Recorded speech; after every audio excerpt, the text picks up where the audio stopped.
મેં જે ખુલ્લો પત્ર રાજકોટના કરદાતાઓના પ્રશ્ન કરીને લખ્યો છે એમાં માત્ર ડિમોલેશન નહીં, અન્ય ભ્રષ્ટાચારોની પણ બાબત મેં ઉલ્લેખ કર્યો છે.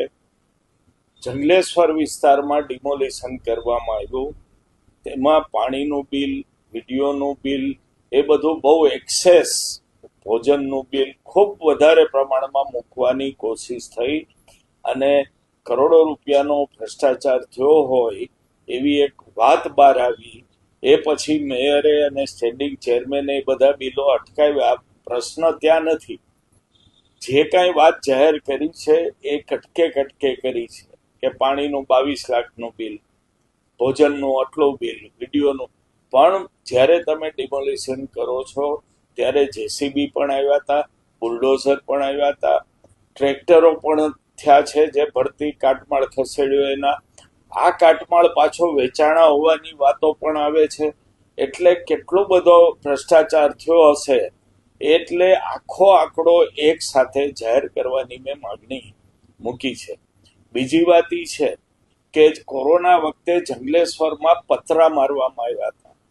અમને એવી રજૂઆત કરવામાં આવી છે કે પતરા મારવાનો ખર્ચો 3 કરોડ રૂપિયાનો કોર્પોરેશને મંજૂર કર્યો છે. અમે એની ઉપર તપાસ કરી રહ્યા છે. અમને જે રજૂઆત થઈ છે એમાં પતરા કાઢ્યા પછી પતરા ક્યાં ગયા કોરોના પત્યા પછી? એ વેચાણા હશે. આમ ઘણા બધા મુદ્દાઓ એવા નીકળ્યા છે. અધિકારીઓને ભ્રષ્ટાચાર કરવા માટે એક વ્યવસ્થા કરી દેવામાં આવી. એબસ્ટ્રેક્ટના નામે કેસ ઓન હેન્ડ ઉપાડવાની છૂટ આપવામાં આવી. અધિકારી આ 2 લાખ રૂપિયા કોર્પોરેશનમાંથી ઉપાડી દે. 2 લાખ રૂપિયા ઉપાડી લીધા પછી બિલ મૂકીને એને સેટ ઓફ શબ્દ વાપરે છે, એ સેટ ઓફ કરે. આવી રીતે કોર્પોરેશન કઈ રીતે એબસ્ટ્રેક્ટની રકમ ઉપર ચાલે એ અમારો બહુ મોટો સવાલ છે. અમને એવી પણ માહિતી મળી છે કે 2018 પછીના બિલોને વહીવટી મંજૂરી મળી નથી, પેન્ડિંગ વહીવટી મંજૂરી છે. આજે 8 વર્ષ સુધી કોઈ પણ વેન્ડર, સપ્લાયર કે સર્વિસ કરતો માણસ પેમેન્ટ વગર કઈ રીતે કામ કરતો રહ્યો એ બહુ મોટો સવાલ છે.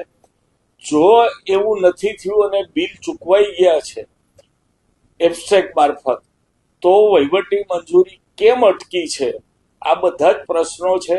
પુષ્કરભાઈ પટેલ, ભાઈ જયમીનભાઈ ઠાકર અને જ્યારે પ્રદીપભાઈ ડવ જ્યારે મેયર હતા ત્યારના આ બધા બિલો સહિતની વસ્તુઓ વહીવટી મંજૂરીમાંથી પેન્ડિંગ પડી છે. અમને શંકા છે કે ભડકો ના થાય એટલે ધીરે ધીરે સેટ ઓફ કરવા માટેની આ પદ્ધતિ ગોઠવી હોય. આ ઉપરાંત મુખ્યમંત્રી શ્રી, ગૃહમંત્રી શ્રી કે અન્ય કોઈ આવે ત્યારે ધારાસભા વાઇઝ કાર્યક્રમો થાય છે. આ કાર્યક્રમો માટે પણ કોર્પોરેશનોએ ખર્ચા કર્યા છે. અમે જે માહિતી અમને આપી છે, જે લોકોએ આપી છે, એણે એવું કીધું છે કે 1 વર્ષમાં 80 લાખ રૂપિયા જેટલો ખર્ચો ઇનડાયરેક્ટલી ભાજપના પ્રચાર કરવા માટે લોકોના, કરદાતાઓના ખિસ્સામાંથી પૈસો ખેંચી લેવામાં, લૂંટી લેવામાં આવ્યો છે.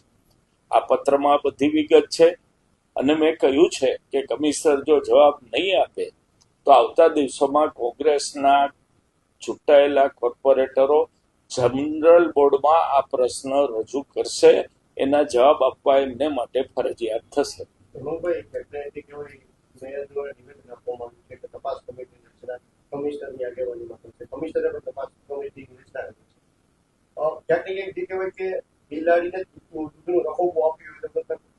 કોઈ પણ તપાસનો એક નિયમ છે કે કાંઈ સ્વાયત્ત માણસ કરે, દાખલા તરીકે રિટાયર્ડ ન્યાયાધીશ અથવા જે અધિકારીઓની સહીથી ગડબડ, ગોટાળો, ભ્રષ્ટાચાર કટકી થઈ છે એનાથી ઉપરના અધિકારી તપાસ કરે.